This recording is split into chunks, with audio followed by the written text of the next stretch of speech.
1 ሚሊዮን ብር እንዴት እንደሚሰራ ባለማወቅሽ ምክንያት ለሪያሊቲ $950,000 ትከፍያለሽ አላት። አንድ የሴልስ አሰልጣኝ ሰዎችን እያሰለጠነ ነውና ዋይት ቦርድ ላይ $1 ሚሊዮን ጻፈ።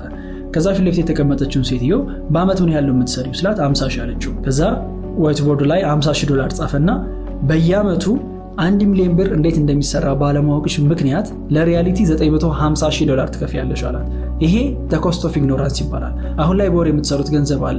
እሱን እንዴት እጥፍ ማድረግ እንዳለባችሁ ባለማወቃችሁ ምክንያት ለሪያሊቲ በታይም እና በኤነርጂ ገንዘብ እየከፈላችሁ ነው። ይሄ the cost of ignorance ይባላል። በ2018 ገቢያችሁን እጥፍ ማድረግ የምትፈልጉ ከሆነ ለእናንተ ጥሩ ዜና አለኝ።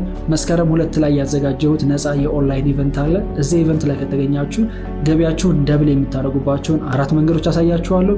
በተጨማሪ ደግሞ ለሁላችሁም 10,000 ብር ዋጋ ያለው ስጦታ ሰጣችኋለሁ። የግድ መገኘት አለባችሁ እንደሆነ አልነግራችሁም። እድለኛ ለሆነ ሰው ደግሞ የበዓል በግና የመረጣውን የክሊክስ አካዳሚ ፕሮግራም ቤቱ ድረስ ይዤለት እመጣለሁ። በነፃ ለመመዝገብ ሊንኩን ባዮ ላይ ታገኙታላችሁ።